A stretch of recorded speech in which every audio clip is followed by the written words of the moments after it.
Hi friends, എല്ലാവർക്കും സുഖമാണെന്ന് വിശ്വസിക്കുന്നു. നാളെ ഓഗസ്റ്റ് 1-ാം തീയതി നിങ്ങൾ അറിഞ്ഞിരിക്കേണ്ട വളരെ പ്രധാനപ്പെട്ട കാര്യങ്ങളാണ് ഈ ഒരു വീഡിയോയിൽ വ്യക്തമാക്കുന്നത്. നമ്മുടെ സർക്കാർ കുറച്ച് സാമ്പത്തിക പാക്കേജുകൾ പ്രഖ്യാപിച്ചിട്ടുണ്ട്. അത് സംബന്ധിച്ചും അതോടൊപ്പം തന്നെ ഇന്നത്തെ കോവിഡ് കണക്ക് നമുക്ക് ഓണ കിറ്റ് വിതരണം ചെയ്തു. നമ്മൾ നേരത്തെ അതിന്റെ വീഡിയോ അപ്ലോഡ് ചെയ്തിരുന്നു. അതിനെക്കുറിച്ചിട്ടുള്ള ഒരു വിലയിരുത്തലുമാണ് ഈ ഒരു വീഡിയോയിൽ. അപ്പോൾ വീഡിയോയിലേക്ക് കടക്കുന്നതിന് മുമ്പ് ആദ്യമായിട്ട് ചാനൽ കാണുന്ന ആളുകൾ ചാനൽ സബ്സ്ക്രൈബ് ചെയ്ത് ബെൽ ഐക്കൺ എനേബിൾ ചെയ്ത് വെക്കുക. കൂടുതൽ ആളുകളിലേക്ക് വീഡിയോ എത്താൻ വേണ്ടി തീർച്ചയായിട്ടും നിങ്ങളൊന്ന് ലൈക്ക് ചെയ്യുക.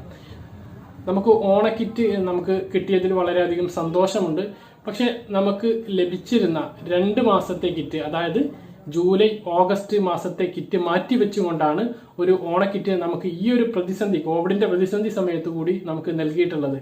ഈ 2 കിറ്റ്, അതായത് 350ഓളം രൂപയുടെ 2 കിറ്റ് മാറ്റി വെക്കുമ്പോൾ ഒരു 700 രൂപയുടെ കിറ്റ് മാറ്റി വെച്ചിട്ട് 450 രൂപയോളം വില വരുന്ന, അതിലും താഴെ വില വരുന്ന ഒരു കിറ്റാണ് നമുക്ക് തന്നിട്ടുള്ളത്. ഈ ഒരു കോവിഡിന്റെ പ്രതിസന്ധിയിൽ സാമ്പത്തികമായി ബുദ്ധിമുട്ട് നിൽക്കുന്ന ആളുകൾക്ക് ഓണം ആഘോഷിക്കാൻ സർക്കാർ നൽകിയിട്ടുള്ളത് ഇത് പോരാ എന്നാണ് എന്റെ അഭിപ്രായം.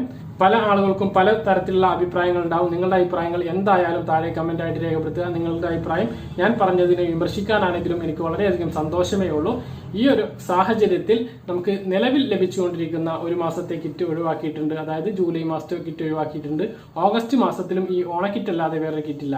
അപ്പോൾ ഈ 2 മാസത്തെ കിറ്റ് ഒഴിവാക്കിയിട്ടാണ് ഓണം സ്പെഷ്യൽ കിറ്റ് നൽകിയത്.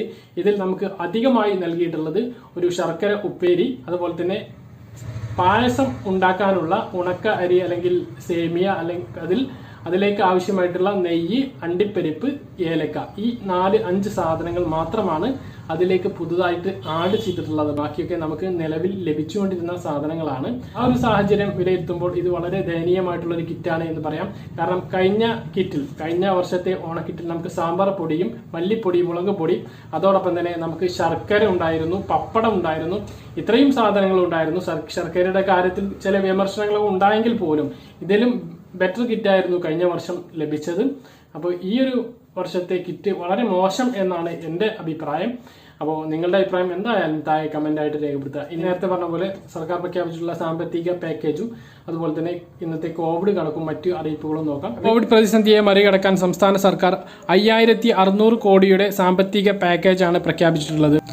അതിലെ പ്രധാന ചില കാര്യങ്ങളാണ് പറയുന്നത്. 2 ലക്ഷം രൂപ വരെയുള്ള വായ്പകളുടെ 4% പലിശ 6 മാസത്തേക്ക് സർക്കാർ വഹിക്കും എന്നാണ് പറഞ്ഞിട്ടുള്ളത്. കേന്ദ്ര സംസ്ഥാന ധനകാര്യ സ്ഥാപനങ്ങളിൽ നിന്നോ സഹകരണ സംഘങ്ങളിൽ നിന്നോ വാണിജ്യ ബാങ്കുകളിൽ നിന്നോ എടുത്തിട്ടുള്ള 2 ലക്ഷം രൂപ വരെയുള്ള വായ്പകൾക്കാണ് 6 മാസത്തേക്ക് ഈ പലിശ ഇളവ് ലഭ്യമാകുക. ഓഗസ്റ്റ് 1 മുതൽ ഡിസംബർ 31 വരെയുള്ള പലിശയാണ് സർക്കാർ വഹിക്കുക. ആകെ 2000 കോടിയുടെ പലിശ ഇളവാണ് ഇതിലൂടെ ലഭ്യമാകുന്നത്. 1 ലക്ഷം ആളുകൾക്ക് ഇതിൻ്റെ പ്രയോജനം ലഭിക്കും.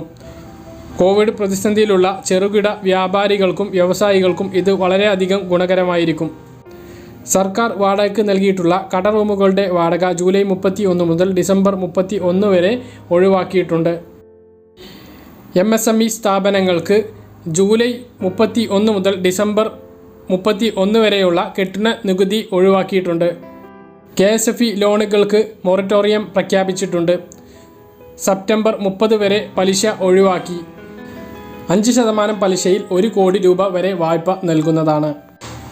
സ്റ്റാർട്ടപ്പ് കേരള വായ്പാ പദ്ധതിയിലൂടെ കൊളാറ്ററൽ സെക്യൂരിറ്റി ഇല്ലാതെ 1 കോടി രൂപ വരെ വായ്പ നൽകും.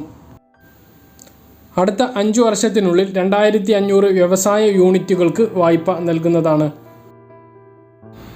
ഇന്ന് സംസ്ഥാനത്ത് 20,624 പേർക്കാണ് കോവിഡ് രോഗം സ്ഥിരീകരിച്ചത്. 16,865 പേർ നെഗറ്റീവായി. നിലവിൽ ആക്റ്റീവായിട്ടുള്ള രോഗികൾ ഉള്ളത് 1,64,500 പേരാണ്. കഴിഞ്ഞ 24 മണിക്കൂറിനിടെ 1,67,579 സാമ്പിളുകളാണ് പരിശോധിച്ചത്. ടെസ്റ്റ് പോസിറ്റിവിറ്റി നിരക്ക് 12.32 ആണ്. ഹയർ സെക്കൻഡറി സേ ഇംപ്രൂവ്മെൻറ്റ് പരീക്ഷ ഫീസ് അടക്കാനുള്ള അവസാന തീയതി നീട്ടി. പരീക്ഷാ ഫീസ് ഓഗസ്റ്റ് 3 വരെ സ്വീകരിക്കും. സേ അല്ലെങ്കിൽ ഇംപ്രൂവ്മെൻറ്റ് പരീക്ഷയ്ക്ക് മാതൃസ്കൂളിൽ പിഴ കൂടാതെ അപേക്ഷ സമർപ്പിക്കാനുള്ള അവസാന തീയതിയാണ് ഓഗസ്റ്റ് 3-ാം തീയതി. 600 രൂപ പിഴയോടുകൂടി ഓഗസ്റ്റ് 5 വരെ അപേക്ഷിക്കാവുന്നതാണ്. അതാത് സ്കൂൾ അധ്യാപകർ ട്രഷറി മുഖേന ഫീസ് അടയ്ക്കേണ്ട അവസാന തീയതി ഓഗസ്റ്റ് 6 ആണ്. ഡിപ്പാർട്ട്മെൻറ്റ് പോർട്ടൽ വഴി ഓൺലൈൻ രജിസ്ട്രേഷൻ നടത്താനുള്ള അവസാന തീയതിയും ഓഗസ്റ്റ് 6 ആണ്. അപ്പോൾ ഇംപ്രൂവ്മെൻറ്റ് പരീക്ഷയ്ക്കും സേ പരീക്ഷയ്ക്കും ഒരുങ്ങുന്ന വിദ്യാർത്ഥികൾ ഈ ഡേറ്റ് ശ്രദ്ധിക്കുക. അപ്പോൾ ഇത്രയാണ് ഈ ഒരു വീഡിയോയിൽ നിങ്ങളുമായി പങ്കുവെക്കാനുള്ളത്. പറഞ്ഞ കാര്യങ്ങൾ കൃത്യമായിട്ട് മനസ്സിലായിട്ടുണ്ടെന്ന് കരുതുന്നു. ഇതുപോലുള്ള ഇൻഫർമേഷൻ ലഭിക്കാൻ ചാനൽ സബ്സ്ക്രൈബ് ചെയ്യുക, ബെല്ലൈക്കൺ എനേബിൾ ചെയ്ത് വെക്കുക. മറ്റൊരു വീഡിയോയുമായി നമുക്ക് വീണ്ടും കാണാം. അതുവരെ ബൈ.